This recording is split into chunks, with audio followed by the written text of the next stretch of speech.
छठे चरण का रण चल रहा है। तमाम मेहमान मेरे साथ बने हुए हैं और वो बधाई के पात्र भी हैं, संयम के साथ बैठे रहते हैं और कई बार मुझे ग्लानि का भाव आता है कि भाई जिलानी साहब, जेबा जी, देवकी नंदन जी, कुमार जी बड़ी देर से बैठे हुए हैं और मैं एक भी कमेंट नहीं ले पा रहा हूँ। मैं सुनना चाहता हूँ। देवकी नंदन जी ने हालांकि अपनी एनालिसिस को डिटेल में रखा है, कुछ और पहलुओं को समझेंगे, बाकी मेहमानों से बात करेंगे, लेकिन आगे बढ़ूँ उससे पहले फटाफट एक बार वोटिंग परसेंटेज बता देता हूँ और उसके बाद मेहमानों से बातचीत को शुरू करते हैं। लोकसभा चुनाव 2024 में छठे चरण की वोटिंग जारी है और 58 सीटों पर दोपहर 3 बजे तक 49% से कुछ ज्यादा मतदान हुआ है। बिहार में दोपहर 3 बजे तक 45% के आसपास, हरियाणा में 46% के आसपास, J&K में 3 बजे तक 44% से थोड़ा ज्यादा मतदान है, झारखंड में 54% से ज्यादा मतदान है, दिल्ली में करीब 45% के आसपास मतदान है, ओडिशा में 48% से ज्यादा मतदान है और ये सारी मतदान जो है इसके प्रतिशत आपके सामने आते रहेंगे। बम्पर वोटिंग हो रही है पश्चिम बंगाल में, वहाँ 70% के आसपास मतदान हुआ है। जिलानी साहब, अब आपको चर्चा में शामिल करना चाहूँगा।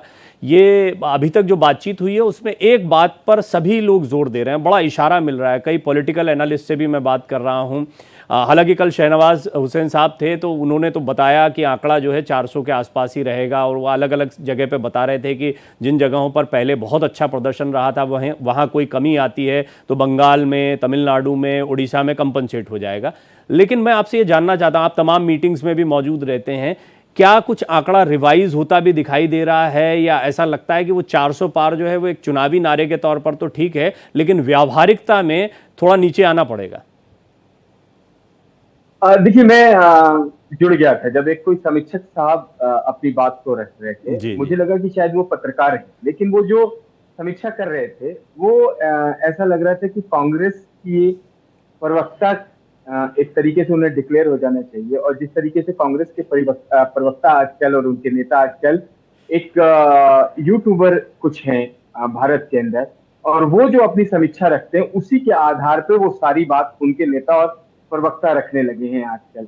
ये बड़ी विडंबना हो गई है भारतीय राजनीति में, क्योंकि साहब कह रहे थे कि 100 सीटें जो साउथ की हैं वहां तो भारतीय जनता पार्टी लड़ाई में नहीं है। मैं उन्हें बताना चाहता हूं कि मैं केरला होके आया हूं चुनाव में। आपने सही कहा, मैं सुबह 5:30 बजे से दिल्ली के अंदर लगभग लगभग 1500 बूथों पे अब तक मैं होके आ चुका हूं। जब आपके कोऑर्डिनेटर से मेरी बात हो रही थी तब भी मैं किसी बूथ पे था। उस आधार पे बता रहा हूं। पहले साउथ से शुरू कर देता हूं। केरला में हम इस बार 2 से 3 सीटें जीत रहे हैं। तमिलनाडु में हम बहुत बड़ा करिश्मा करने जा रहे हैं। आंध्र में आप देख ही रहे हैं कि वहां किस तरीके से हमारा कमल खिलने जा रहा है। मैं अभी साउथ की बात कर रहा हूं। मैं हिंदी पट्टी वाले बेल्ट के जो राज्य है, मुख्य राज्य, मैं उस पर अभी मत आइए। साउथ में हम इस बार करिश्मा करने जा रहे हैं। कर्नाटका में हमने पिछली बार करके दिखाया था, उसी नंबर को हम दोहराने जा रहे हैं। हम तमाम वो राज्य, जम्मू एंड कश्मीर जो आपको सामने अभी दिख रहा है, जम्मू रीजन की जो सीटें हैं वो सब की सब भारतीय जनता पार्टी जीतने जा रही है। ये इसलिए मैं कह रहा हूं कि लोग, भारत की जनता, जनमानस प्रधानमंत्री पे विश्वास करते हैं। वो उन लोगों पे विश्वास नहीं करेंगे जो अब तक सिर्फ झूठ बोला है, जिन्होंने गरीबी हटाने की बात करी, कभी गरीबी भारत से नहीं हटाई, जिन्होंने वन रैंक वन पेंशन की बात करके हमारे फौजी भाइयों को किस तरह का धोखा दिया है, ये भारत के लोगों ने देखा है, और खुद फौज के लोगों ने। और एक और भ्रम जो अग्निवीर को लेके राहुल गांधी फैला रहे हैं, उस पर भी इन्हें करारा तमाचा पड़ने जा रहा है। हम उस तरह, अब भारत की जो इस वक्त की जनरेशन है और इस वक्त की जो जनता है वो समझ चुकी है कि इनके पास ना नेता है ना नीति है। और ये खुद कॉन्ट्रडिक्ट कर रहे थे अपनी बातों को कि लड़ाई जो है फाइट में है। पिछली बार तो 1-1 था। अब भाई साहब, आप पिछली बार भी पिछली बार तो बसपा भी यूपी में साथ थी, इस बार तो बसपा भी अलग लड़ रही है। कहां से आप एक तरफा लड़ाई की बात कर रहे हैं? आप ठीक है कि आपकी समीक्षा हो सकती है, आपका एनालाइजिंग जो सोचने का तरीका है उसमें अगर कांग्रेस को आपने फिट कर रखा है। मुझे लगता है कि हम उत्तर प्रदेश में पिछली बार 64 सीट जीते थे, इस बार 74 सीट जीतने जा रहे हैं। बिहार की आप बात कर रहे हैं, बिहार में तेजस्वी के ऊपर कौन विश्वास करेगा? उनके फादर का वो जंगल राज, जो 1 बजे के बाद दिन में घर से लोग नहीं निकल सकते थे, वो चरवाहा विद्यालय का मजाक, जिस तरीके से उन्होंने शिक्षा का मजाक मॉडल दिया था पूरे बिहार को, वो लोगों को याद है। वो दुर्दांत अपराधियों का बिहार को एक तरीके से कब्जा करके राज्य चलाना वो लोगों को याद है। बड़े बड़े नेताओं की हत्याएं लोगों को याद है, लोग भूले नहीं जी है। जिलानी साहब, वो जंगल मुद्दों राज की था डिटेल जब में लालू आते हैं, प्रसाद लेकिन मैं यादव आपकी की वहां पे एनालिसिस से सरकार थी। एक स्तर पर काफी सहमत हूं, और मैंने देवकीनंदन जी को उस पर टोका भी था, और वो उनकी अपनी एनालिसिस से स्वतंत्रता है, और मैंने तो कहा है नहीं, कि मैं चुनाव उनके के दिन, मैं चुनाव के दिन, इसीलिए मैं कह रहा था, अभी मैं उत्तर प्रदेश की एक एक महाराजगंज से लेके गाजियाबाद के ठीक है, वोटिंग मैं परसेंटेज और अभी तो, महाराजगंज से लेके जी लोगों की जो विश्वास है भारतीय जनता पार्टी के कार्यक्रमों को, जिन कार्यक्रमों को भारतीय जनता पार्टी की सरकार और नरेंद्र मोदी के नेतृत्व ने लोगों के लिए बनाया, ठीक लोगों है को जिलानी साहब, के बीच में अपना जी जी कर्तव्य मान बस के क्रियान्वित किया है, एक उस मिनट पर लोग रोकना विश्वास चाहूंगा, करेंगे। या राहुल गांधी और प्रियंका गांधी की लड़की डेफिनेटली हूं, मैं लड़ सकती इस पे हूँ बात क्या करते हैं नारा थोड़ा, देने के बाद उत्तर प्रदेश से भाग जाने जी वालों जी पे उत्तर प्रदेश की जनता विश्वास करेगी? क्या बात कर रहे हैं? आएंगे आज आएंगे, मैं देखिए क्या होगा कि दिल्ली अभी की बात, अभी जेवा जी, देवकीनंदन जी, कुमार जी कुछ भी बोलेंगे तो आपके पास एक अवसर और रहेगा, बहुत सारे मुद्दे निकल कर आएंगे, लेकिन आपकी एक एनालिसिस से मैं बहुत हद तक सहमत हूं, क्योंकि अभी तो मैं एंकर की भूमिका में हूं, लेकिन लिखता भी हूं, या अगर इसी तरीके से आप लोगों की तरह पैनलिस्ट के तौर पर मैं बोलता जानता तो हूं। मुझे एनालिसिस में जो बात दिखाई दे रही है वो मैं असहमत था एक जगह पर, मैंने देवकीनंदन जी को बोला भी कि तमिलनाडु में भारतीय जनता पार्टी एआईएडीएमके के वैक्यूम को भर सकती है, भरेगी नहीं भरेगी उनकी तैयार, अन्नामलाई कितनी तैयारी के साथ नहीं उतरे हैं, नहीं, मैं कितना जोश है, मुझे लगता है कि दक्षिण में एक मुख्य स्थिति बन संपादक जी ने सकती जो है। बात कही, मैं उसको जोड़ देना चाहता हूं। ये जो सड़क का जाल है, जिस तरीके से उन्होंने बताया कि मैं अपने घर गाजीपुर से शेरपुर तक का जो रास्ता आज के डेट में, जो कभी आप अपने सपनों में भी नहीं सोच सकते थे कि हम 8 से 9 घंटे में 1000 किलोमीटर की यात्रा कर सकते हैं, आज वो यात्रा कंफर्म हुई है। वो यात्रा लोगों के बीच में, वो सड़क बीच में, वो हर नल में जल लोगों के बीच में है, लोगों के बीच में गारंटी है मोदी जी की, लोगों के बीच में राशन की गारंटी है, हाँ, ये लोगों के बीच में इंफ्रास्ट्रक्चर के जॉब की मामले में गारंटी काफी है काम हुआ। मोदी जी की। चलिए ठीक है, जेबा जी को मैं, देवकीनंदन जी आऊंगा आपके पास निश्चित तौर पर, क्योंकि कई बातें आपकी तरफ इशारा करके कही गई तो आपका अधिकार भी बनता है, आपको बोलना भी चाहिए, लेकिन जेबा जी क्योंकि पार्टी के ऑफिशियल प्रवक्ता हैं तो मैं जरा एक उनसे टिप्पणी इस पर जरूर चाहूंगा। जेबा जी, ये बात सही है कि आप एक चुनावों में राजनीतिक दलों की मजबूरियां होती है, वो अपने एक स्टैंड को बरकरार रखती हैं, लेकिन दक्षिण भारत की राजनीति में कांग्रेस उस तरह से मुकाबले में कहीं है ही नहीं। कर्नाटक तेलंगाना को छोड़ दें तो बड़े जो राज्य आते हैं उनमें आंध्र प्रदेश को भी शामिल कर लीजिए, तमिलनाडु है, केरल है, यहां पर बीजेपी जिस तरह से लड़ रही है कांग्रेस लड़ती नहीं दिखाई देती, और उत्तर भारत में जहां पर कड़ी टक्कर थी वहां पर सहयोगियों के दल पर है, और उसके बाद में आप एक सरकार को हटाकर अपनी सरकार ले आएंगे, दावा जो है वो लोगों को पचता नहीं है। थोड़ा समझाइए, मतलब हो सकता है कि शायद ये बात हम समझ ना पा रहे हो। देखिए, ये तो 4 तारीख को पता चलेगा कि हम कितनी मजबूत है या मजबूत नहीं है। और भारतीय जनता पार्टी जिस तरह बौखलाई हुई है, परेशान है, हर रोज आप देखिए एक नए मुद्दे को लेकर आ रही है डिबेट के लिए। मतलब ऐसा लग रहा है उनकी बुद्धि भ्रष्ट हो गया। जब कुछ समझ में नहीं आता है ना और हार दिखता है तो हम बौखलाहट में कुछ भी बोलते हैं। तो अब रोज के मुद्दे आप टीवी पर उठाकर देख लीजिए, नए मुद्दे आ रहे हैं। और जो पूर्वांचल एक्सप्रेस की बात प्रधानमंत्री जी बोल रहे, योगी जी बोल रहे हैं और भाजपा के प्रवक्ता, उससे पहले यूपी में आगरा एक्सप्रेस वे भी है और लखनऊ एक्सप्रेस वे भी है। और मैं ये बता दूं कि ये जो पूर्वांचल एक्सप्रेस है, इसके लिए जो भी शुरुआत जो है अखिलेश जी ने की थी, तो ये बात देश को बताना चाहिए। आप सिर्फ अपना क्रेडिट लेने में क्यों लगे रहते हैं? इसकी शुरुआत अखिलेश जी ने की थी और अखिलेश जी का सपना था पूर्वांचल एक्सप्रेस, जिसको आप फायदा उठा रहे हैं और देश की जनता के सामने बता रहे हैं, झूठ बोल रहे हैं। इसमें एक्चुअली क्रेडिट इस बात का लिया जाता है, ऐसा नहीं है कि सरकारें जो बनी है, कोई भी सरकार आती है वो जनता के लिए काम करती है, बात सही है, लेकिन जेबा जी सुनिए तो सही, एक मिनट सुनिए तो सही, प्रवीण जी एक मिनट सुनिए तो सही, प्लीज मेरी भी सुन लीजिए। पूर्वांचल एक्सप्रेस से पहले आगरा एक्सप्रेस में था, आपकी बात आपने बोल दी, ये बात बिल्कुल जज गई, ये सबने सुन ली, ये बात स्पष्ट है, भारतीय कोई इनकार नहीं कर रहा, दूसरे के काम का श्रेय लेना सिर्फ जानती कोई है, इससे इनकार नहीं कर रहा है, लेकिन एक बात जब इंफ्रास्ट्रक्चर डेवलपमेंट की आती है तो अग्निवीर से देश के युवा परेशान है, रो रहे हैं। जेबा जी देखिए, अब वो प्रवक्ता वाला मामला आएगा तो चर्चा पूरी जो है वो डीरेल हो जाएगी हमारी। अच्छा इंफ्रास्ट्रक्चर है, अच्छी सड़कें हैं, तो हम इसको चर्चा को भी जरा रफ्तार में ठीक ट्रैक पर चलाते हैं।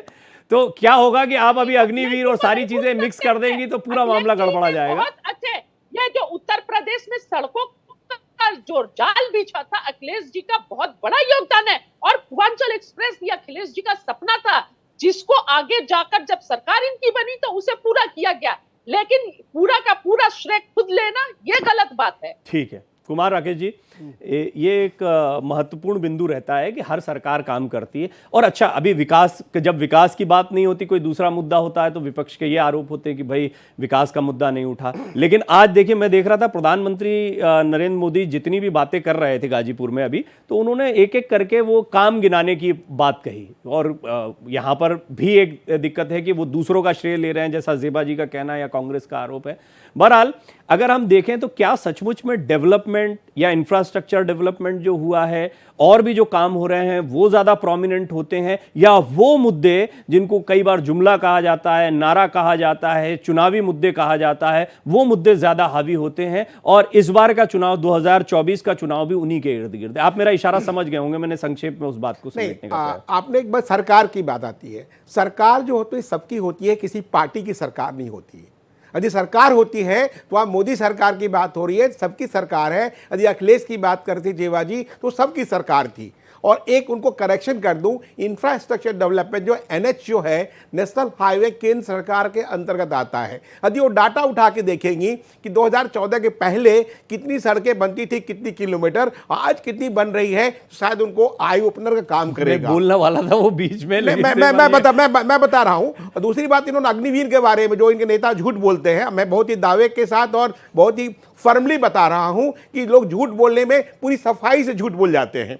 अग्निवीर के बारे में जो बताया गया है, शहीद का दर्जा नहीं मिलेगा, वो टेक्निकल एक सिर्फ बात है। शहीद और बलिदानी में कोई फर्क नहीं होता। शहीद एक शब्द जो दिया गया है, जो बलिदान होता है देश के नाम पे, वो बलिदान होता है। और इसके लिए मैं करेक्शन कर रहा हूं to the point to point. जब भी कोई सैनिक है जो फुल टाइमर सैनिक है, उनको 15 दिन की ग्रेच्युटी मिलती है और 50 लाख का बीमा राशि मिलती है। अग्निवीर के लिए 48 लाख की बीमा राशि सुनिश्चित की गई है यदि कोई दुर्घटना घटित हो जाती है तो।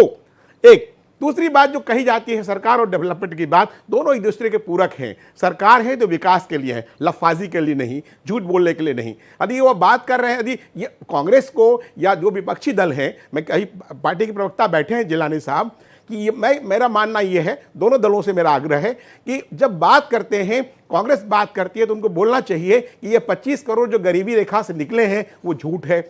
मेरे पास डाटा है जी, 20 करोड़ निकले या 18 करोड़ निकले, कोई नहीं बोलता, वहां शांत हो जाता है। वो बोल रहे हैं कि जी 80 करोड़ खिला रहे हैं 5 किलो, ये कर रहे हैं 10 किलो खिला रहे हैं, आप प्लस क्या कर रहे हैं? नेता, नीति और नीयत की बात है।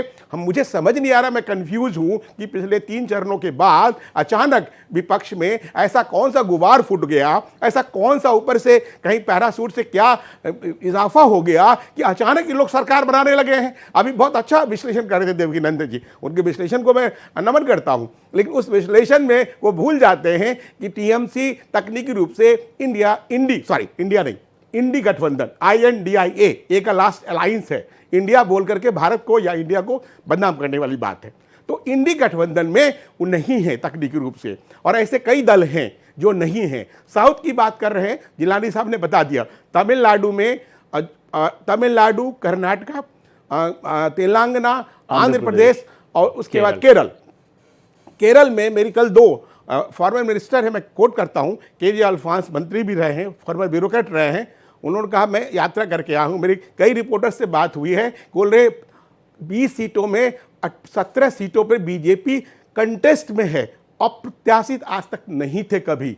7 से 11% वोट पिछली बार में इजाफा हुआ था 2019 में, इस बार कहते थे वोट परसेंटेज बढ़ेगा और 2 से 3 सीटें मिनिमम बता रहे थे। मैं उनको कोट कर रहा हूं, मेरा आकलन अलग है, बोल रहे 3 तो आने की पूरी संभावना है। बहुत लोग जो विपक्षी बोल रहे हैं 0 बोल रहे हैं, जहां की वायनाड में खुद राहुल गांधी फंस गए हैं, उन्हीं के संगठन के लोग, उन्हीं के जो गठबंधन के लोग हैं उनके खिलाफ हो गए। तो जो फैक्ट्स है, आदमी को फैक्ट्स बोलना चाहिए, सच बोलना चाहिए, और उस पर आदमी फिर उसको भरोसा भी करता है। तो मुझे समझ नहीं आ रहा है कि न नेता है, न नीति है, न नियत है, सरकार कैसे बन रही है, मैं तो वाकई कंफ्यूज हूं। मैं ज्ञानवर्धन चाहूंगा देवकीनंदन जी से, जेवा जी से, क्योंकि ज्ञान बताए कि सरकार कैसे बन रही है। काफी चीजें देवकीनंदन जी के लिए आ भी गई हैं, वो इंतजार भी कर रहे हैं और बहुत शांति के साथ सुनते रहे। मैं तो अपना ज्ञानवर्धन करना चाहूंगा कि बाद में मैं उसको अपनी इंडिस कर सकूं। देवकीनंदन जी, एक क्वेश्चंस है, जो मुद्दे हैं, एक बात तो है, पहलुओं के मामले, ठीक, एक बात तो है कि दक्षिण में जो आप एनालाइज कर रहे हैं वो अभी हो सकता है, देखिए हो सकता है कि आपकी एनालिसिस सबसे आगे निकल जाए। खड़ी हुई है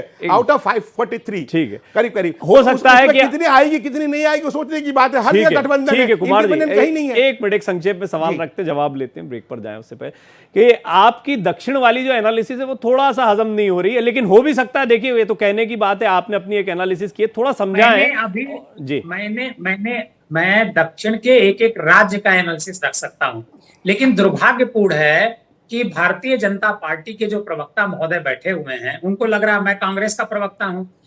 पाठक कुमार राकेश जी को भी मैं लग रहा है कि मैं कांग्रेस मैं भाव पक्ष में बोल रहा हूं, लगने की बात नहीं है। आप हमारी बिरादरी के हो, मैं मानता हूं, लेकिन भाव पक्ष प्रबल होता है देवकीनंदन जी, और ऐसी कोई बात नहीं है। जिलानी जी ने भाव निकाला, अरे सर समय सीमित होता है, बाद में काम की बात नहीं हो पाती। आप बोलिए देवकीनंदन जी। के खिलाफ जब कोई बात जाने लगती है तो उसके प्रवक्ता इस बात को मानते नहीं। देखिए क्या है, बीजेपी को साउथ में केवल और केवल आंध्र प्रदेश एक ऐसा राज्य है जहां पर वो टीडीपी के साथ मिलकर के लड़ रही है, वहीं पर एज है। बाकी स्टेट में भारतीय जनता पार्टी का वोट शेयर बढ़ेगा, लेकिन मुझे बस इतना बताइए कि डीएमके के खिलाफ कौन है, डीएमके के खिलाफ कौन है तमिलनाडु में, ये बताइए मुझे। क्या चीज? डीएमके के खिलाफ तमिलनाडु में कौन दिखाई देता है आपको? आप बात डीएमके के खिलाफ की बात मत करिए। वहां पर देखिए क्या है, हम हर स्टेट की अलग स्ट्रेटजी होती है वोट डालने की। नहीं, तमिलनाडु दक्षिण का सबसे बड़ा राज्य है, तमिलनाडु को लेकर बीजेपी ने तैयारी की, बाकी तो अलग राजनीति है। अलग तरीके से वोट पड़ रहा है, कर्नाटका में अलग तरीके से वोट पड़ रहा है, तेलंगाना में अलग तरीके।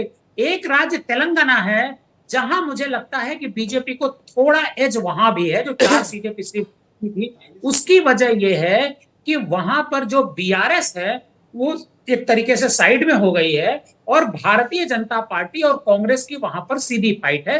तो वहां पर बीजेपी को थोड़ा सा फायदा हो सकता है। देखिए, बीजेपी जहां मैक्सिमम पर है वहां उसे 100% लॉस होना है, इसे चाहे प्रवक्ता माने या ना माने।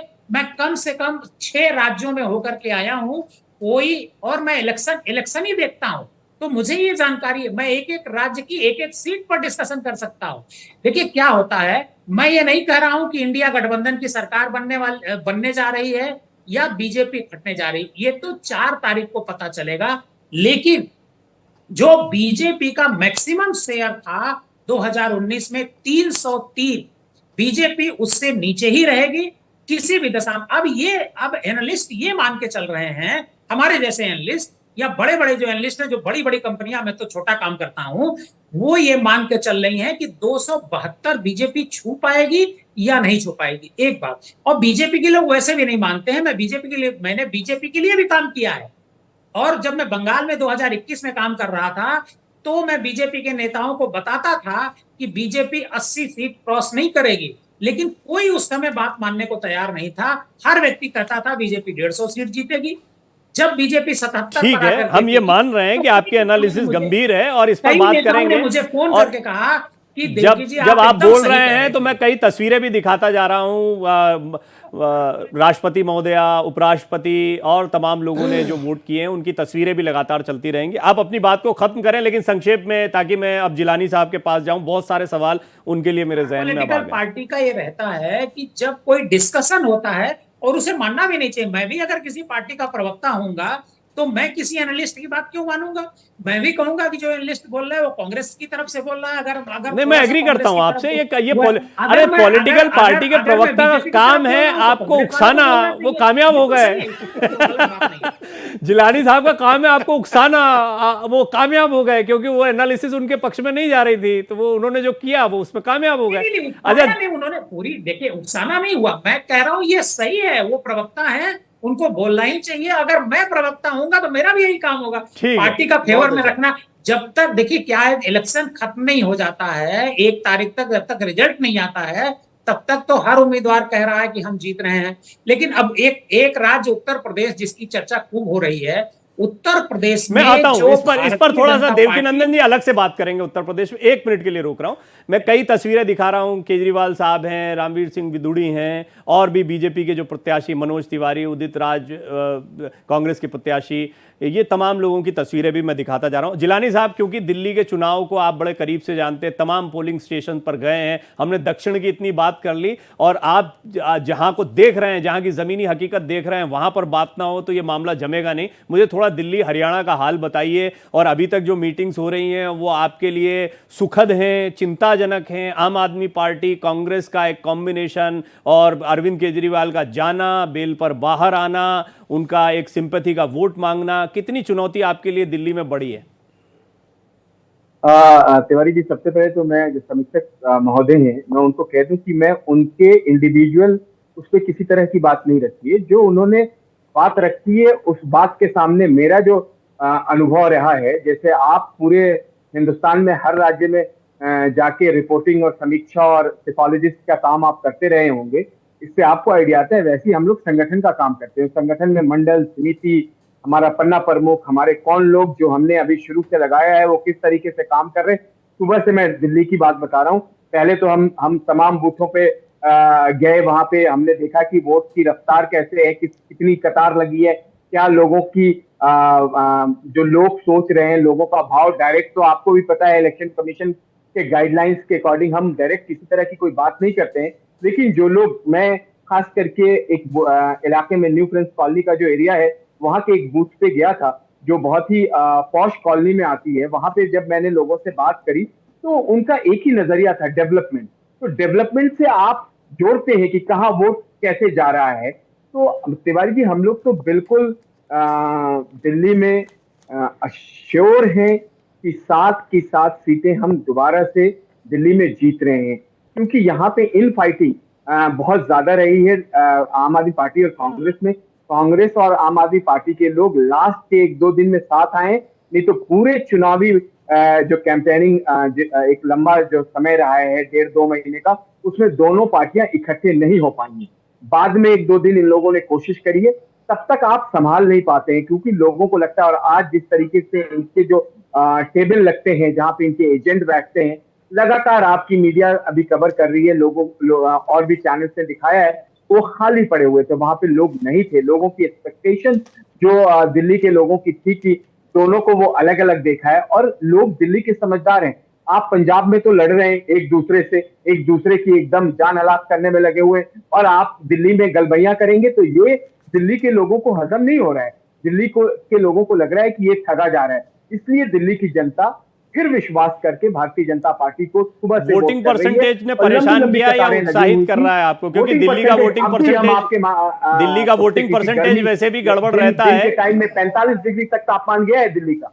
अब थोड़ा तापमान में हो सकता है गिरावट हो, तो लोग कम निकले हैं, लेकिन अभी भी आपके माध्यम से लोगों से अनुरोध और विनती है कि वो निकले और अपने मत का प्रयोग करें, क्योंकि आपका मत, आपका मतदान बहुत बड़ा रोल निभाने जा रहा है विकसित भारत के लिए।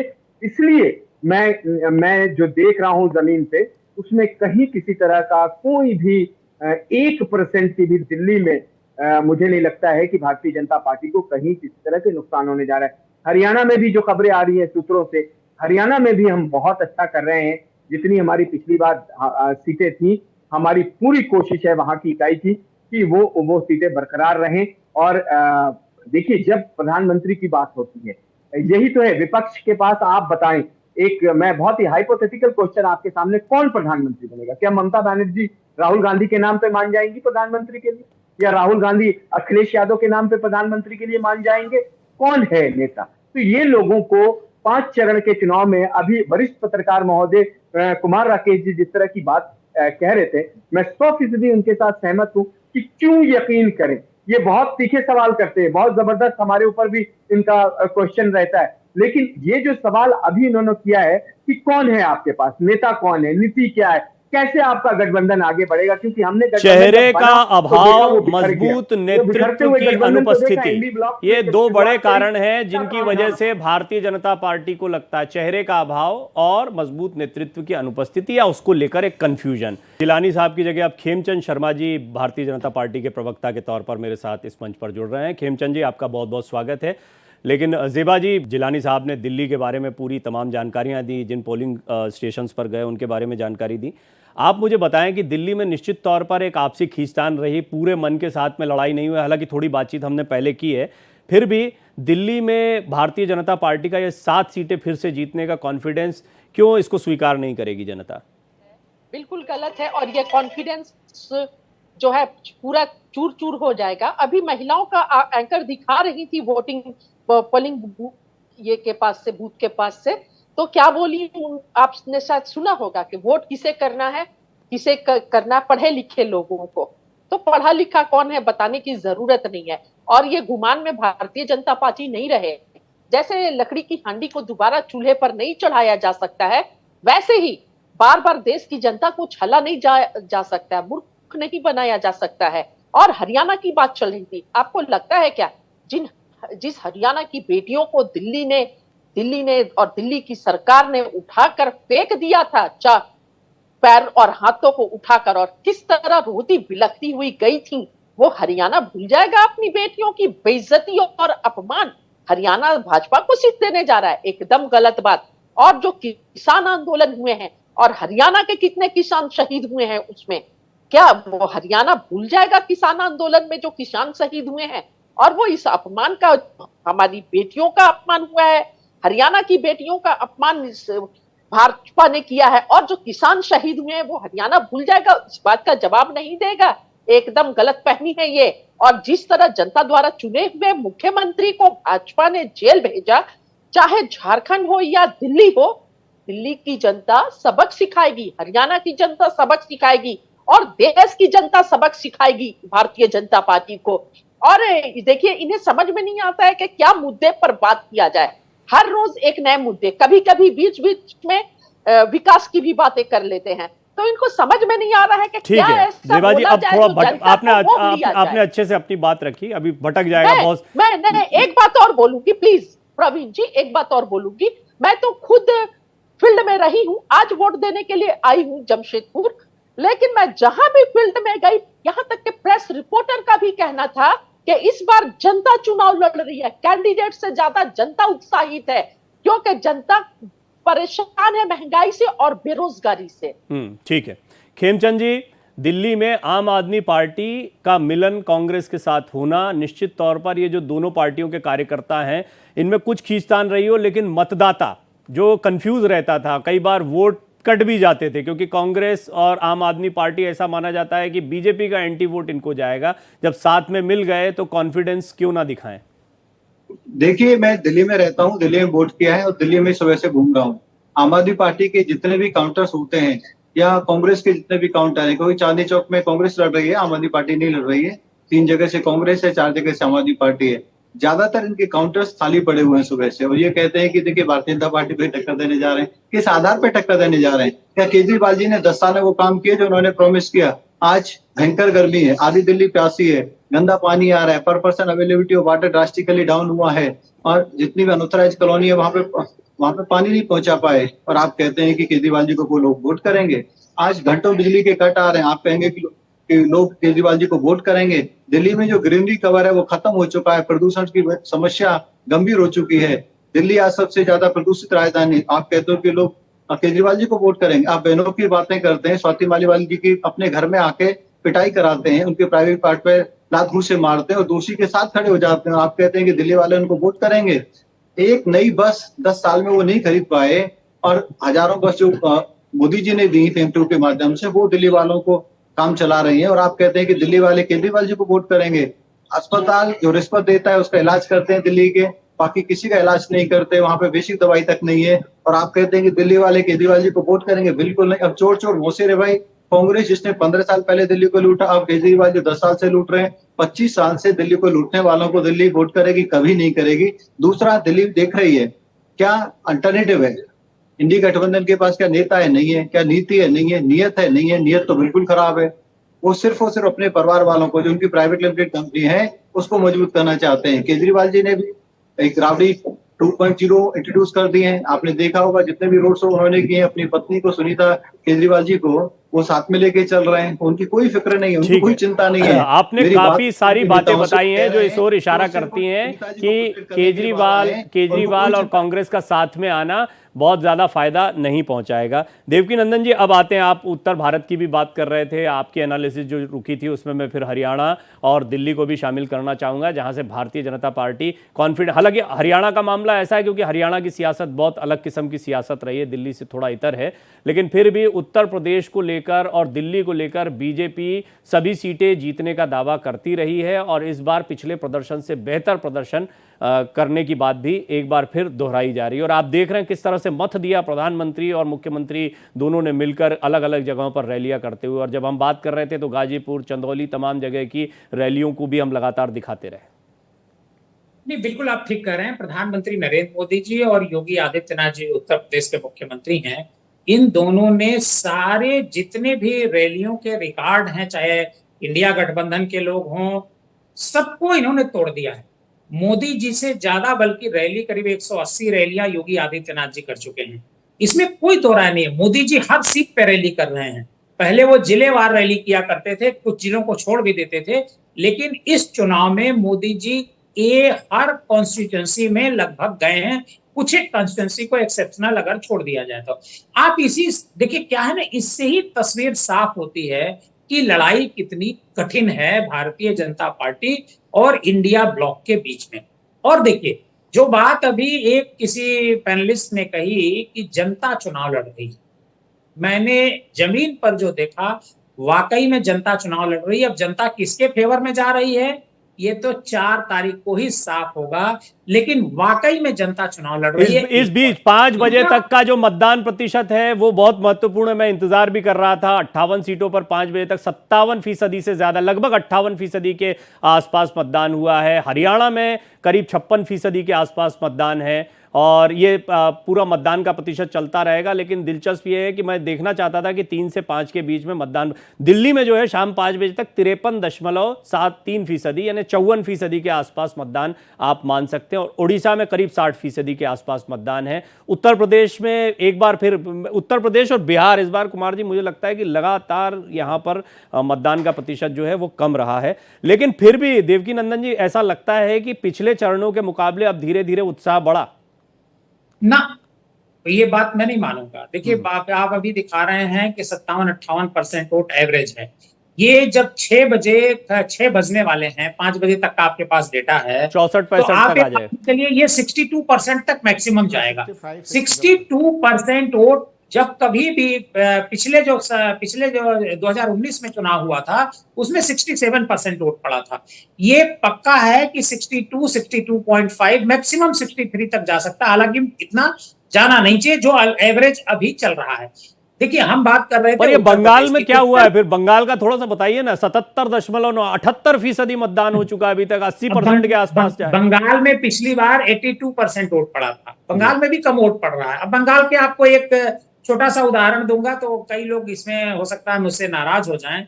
मैं बंगाल अभी 15 दिन पहले था, करीब 10-12 दिन बंगाल में था। मैं बीजेपी के एक डिस्ट्रिक्ट कार्यालय पर गया, वहां पर एक यूएस का लड़का काम कर रहा था। बीजेपी में जो वर्ल्ड वाइड उसका ऑर्गेनाइजेशन है, उसने आमंत्रित किया था जो विदेशों में लोग रहते हैं वो भारत में आकर के चुनाव में एक अपनी सर्विस दें। मतलब ये एक मतलब पेड सर्विस नहीं है, ये वॉलंटरी सर्विस है। यूएस का एक लड़का काम कर रहा था, पूरा सोशल मीडिया उसी के जिम्मे था उस डिस्ट्रिक्ट का जहां मैं गया हुआ था। मैंने उससे पूछा कि भाई क्या हाल है बीजेपी का, तो उसने काफी देर तक चर्चा की और चर्चा करने के बाद मुझसे कहा कि देखिए सर, बाकी स्टेट का तो मैं बता नहीं सकता हूं, लेकिन जहां मैं काम कर रहा हूं बंगाल में, वहां पर बहुत ही लड़ाई कांटे की है ये टीएमसी और बीजेपी की। लेकिन उसने बीजेपी का एक ड्रॉबैक बताया। उसने कहा कि 30% ऐसे गांव हैं, 30% ऐसे पोलिंग बूथ हैं जहां बीजेपी का न तो वर्कर है ना ही बीजेपी का कोई मतदाता है। अब ये बात किसी को हजम नहीं होगी, लेकिन ये बीजेपी के ही एक वर्कर ने बताया जो देखिए volunteer पश्चिम काम कर बंगाल रहा की है, कार्डर वो पॉलिटिक्स अपना पर एक आध बार कभी अलग से चर्चा हो सकती है, क्योंकि बड़ी दिलचस्प वहां की कार्डर पॉलिटिक्स है। तृणमूल कांग्रेस के पास एकदम से कार्यकर्ता नहीं बन गया, वो सब वामपंथियों का जो कार्यकर्ता, वहां क्लब चलते हैं, छोटे बड़े बहुत सारे क्लब चलते हैं। 2019 में जब और इलेक्शन हो रहा बीजेपी था, ने पिछले तो विधानसभा लेफ्ट का चुनाव जो के वोटर दौरान था, वो BJP मैं था के वहां साथ चला पर, गया मैं था। था वहां पश्चिम बंगाल घूमा। बीजेपी ने अपने कार्डर को मजबूत किया, कई क्लब्स को अपने साथ में जोड़ा था, उसमें बड़े प्रयास किए गए थे। कैलाश विजयवर्गीय उस समय पर जिम्मेदारी संभाल रहे थे। तो कुमार जी, अभी आपने पूरी एनालिसिस देवकीनंदन जी की सुनी, और इसमें पश्चिम बंगाल को खास तौर पर वहाँ पर जो हाई वोटिंग परसेंटेज है, अब ये कहना बड़ा मुश्किल होता है कि वो किसी एक पार्टी के प्रति जा रहा है, कोई बदलाव की उम्मीद कर रहे हैं, भारतीय जनता पार्टी के करीब जाए। वहाँ पर संगठन को लेकर, काडर को लेकर एक हमेशा से डिस्कशन रहा। पश्चिम बंगाल की राजनीति बिल्कुल अलग है जैसी और जगहों की, जैसे उत्तर प्रदेश का मिजाज बिल्कुल अलग, पश्चिम बंगाल का मिजाज बिल्कुल अलग। लेकिन फिर भी भारतीय जनता पार्टी के लिए कितना चुनौतीपूर्ण इन दो राज्यों में चुनाव, पश्चिम बंगाल और उत्तर प्रदेश? देखिए, पश्चिम बंगाल तो चुनौतीपूर्ण है ही, और भाजपा के प्रवक्ता बताएंगे, लेकिन ये सभी पार्टियों के लिए चुनौतीपूर्ण है। टीएमसी के लिए भी केकवाक नहीं है, कांग्रेस तो है ही नहीं। जैसा कि अभी देवकीनंदन जी ने ज्ञान दिया कि अंडरस्टैंडिंग हो गई है, बाहर में उन्होंने कहा कि हम इंडी गठबंधन के हिस्सा नहीं है, अंदर अंदर एक दूसरे के विरोध में नहीं है। मैं एक बात और जोड़ दूं कि दिल्ली में एक बड़ी ही मीडिया से वो चीज़ें ओवरलैप हो गई है या ओवरसीन हो गई है। वो समझने की बात है कि केजरीवाल ने कांग्रेस के उम्मीदवारों के लिए प्रचार किया, लेकिन कांग्रेस के किसी लीडर ने, खड़गे जी या राहुल गांधी ने, आपके उम्मीदवारों के लिए प्रचार नहीं किया। मैं अभी तक जो मैंने देखा है, समझा है, जो जानने की कोशिश की है, ये अपने आप में एक नया डेवलपमेंट है। जैसा कि बताया गया कि वेस्ट बंगाल, पश्चिम बंगाल में कांग्रेस के नेता गए ही नहीं। पिछली बार 2019 में भी राहुल गांधी नहीं गए थे, और 2% वोट आया था कांग्रेस को, कभी वहाँ मुख्यमंत्री हुआ करते थे कांग्रेस के। तो वेस्ट बंगाल जो है चुनौती है, लेकिन हमारी जो रिपोर्ट्स है, लोग बता रहे हैं कि पिछली बार शायद 18 सीटें थी, 5-6 सीटें बढ़ेगी। वहाँ मेरे कई लोगों से बातचीत हुई है, जो वहाँ पे टीएमसी के भी लोग हैं, जो लेफ्ट के लोग हैं, बीजेपी के भी लोग हैं। ये अपना सोशल मीडिया का आकलन दिया देवकीनंदन जी ने बहुत ही अपने ढंग से कि 30% है या नहीं है, मैं उसमें नहीं जा रहा हूँ। लेकिन जो ग्राउंड रियलिटी है, जो आके संदेश खाली भी एक मैटर है जो कि एक्सपोज हुए हैं। अभी ओबीसी वाला जो आरक्षण है कि ओबीसी का आरक्षण छीन करके मुसलमानों को दिया गया, जो कि कोर्ट का डिसीजन था, हाई कोर्ट का, वो भी एक मुद्दा डालेगा। जबकि ममता जी कह रही हम आमी मानो नहीं मानूंगी, स्वीकार नहीं करूंगी। तो ये सब मुद्दा है वहाँ पे, और ये मुद्दा अंत तक कहाँ तक क्या गुल खिलाएगा वो देखने की बात होगी। जहाँ तक यूपी की बात है, यूपी में जो जोड़ी है, पहले भी थी, आज भी है, आगे भी रहेगी, पता नहीं। अखिलेश जी की या राहुल जी की जो जोड़ी है, जो भी वादे कर रहे हैं या जो दावे कर रहे हैं, मेरे को तो उस तरह से अपीलिंग नहीं लग रही है कि अभी इन्होंने आकलन किया कि 60 आएगा, 62 आएगा, 64 आएगा। पिछली बार 64 था जो भी, तो मुझे लगता है वो प्लस होगा, क्योंकि कंटेस्ट में कौन कहाँ पे है, क्योंकि बीएसपी भी कई जगह पे है। ठीक तो है, तुलनात्मक संघर्ष में अब चर्चा को फायदा होगा वो देखने की बात अंतिम होगी। दौर में ले जा रहे, तो फटाफट मेहमानों से जेबा जी आप। मैं 5 सेकंड में एक बार बात कहना चाहूंगा। इस बार का जो चुनाव है, जो प्रचार शैली है, उसको देखने की बात है कि जो इंडी गठबंधन के लोग हैं, जो भी छितरे हुए लोग हैं, उनका ये कहना है कि हम ये करेंगे, हमको दो तो हम करेंगे। लेकिन जो भाजपा के लोग हैं, जो एनडीए के लोग हैं, उन्होंने कहा ये सब हमने किया है 10 साल में, आगे और करेंगे, इस पे वोट दो। ये प्रचार शैली का नया स्टाइल है। एक फर्क है। जेबा जी आपकी राय? जी प्रवीण जी, देश की जनता बहुत समझदार और स्मार्ट है। देश की जनता को पता है कि अगर इन्हें वोट दिया तो चुनाव खत्म होते फिर महंगाई की मार बढ़ेगी और हर सामान का दाम ये बढ़ाएंगे। जैसे कि 1952 से महंगाई मुद्दा है चुनाव का, तो ये चीज को जनता नजरअंदाज नहीं करेगी और इस बात को देखते हुए जनता वोट करेगी कि चुनाव खत्म होते भाजपा फिर दाम बढ़ा देगी। जैसे चुनाव से पहले वोट के लिए कम करते हैं 1-2 रुपए, 200, और फिर चुनाव खत्म होते डबल ट्रिपल 4 गुने बढ़ा देते हैं। तो जनता इस बार भूलने वाली नहीं है, इस बात पर ये सच्चाई होगी, आपका दुष्प्रचार नहीं होगा, ये कैसे माने जनता? क्योंकि जनता देख रही है, हम क्यों दुष्प्रचार करेंगे? राहुल गांधी जी और कांग्रेस पार्टी हमेशा मुद्दे की बात किए हैं और सच बोले हैं। आज तक राहुल गांधी जी ने जो समय जो जरा बात बोले सीमित है। आप देख लीजिए। पूछिए पूछिए पूछिए, जेवा जी, जेवा जी, गलत नहीं हुई। बोलिए बोलिए बोलिए बोलिए कुमार जी, टाइम बहुत कम है। जेवा जी, मुझे ज्ञानवर्धन करें, जेवा जी मुझे ज्ञानवर्धन करें कि दिल्ली में आज चुनाव है, आपके नेता आपके उम्मीदवारों का चुनाव प्रचार में क्यों नहीं गए? ठीक है, आपने एक दूसरे का चुनाव प्रचार क्यों नहीं किया, ये तो पहले भी बात हुई थी। प्रवक्ता ने बोला कि देवकी जी के बारे में वो कांग्रेस के प्रवक्ता लगते हैं, लेकिन भाजपा के लोग आपके बारे में कुछ नहीं बोलेंगे।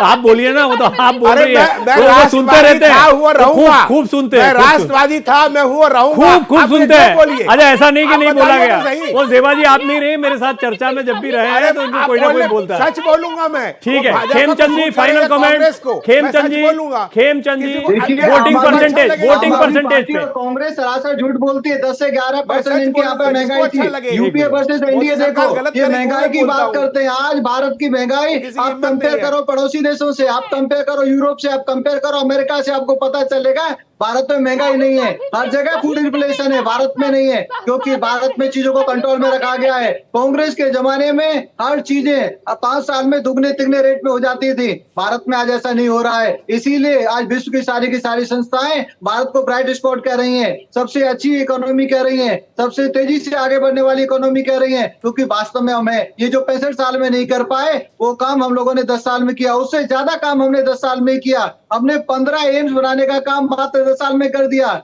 नए 7 आईआईटी बनाने का काम मात्र 10 साल में कर दिया, 16 नए ट्रिपल आईटी बनाने का काम, 7 नए आईएम्स बनाने का काम, 390 यूनिवर्सिटी बनाने का काम, जो ये ठीक है 65 साल में नहीं ठीक कर है पाए। खेमचंद जी, डबल हमने बहुत बहुत मेडिकल की धन्यवाद सीट आप करी, सभी PPP मेहमानों का। देवकी नंदन जी, कुमार राकेश जी, आप तो लगातार 2 घंटे मेरे साथ बने रहे, मैं आपका बहुत बहुत आभार व्यक्त करता हूं। जेबा जी आप लगातार बनी रही, भूला नहीं हूं, आप भी बनी रही हैं, आपका बहुत धन्यवाद। खेमचंद जी आपका भी बहुत बहुत धन्यवाद हमारे साथ जुड़ने के लिए।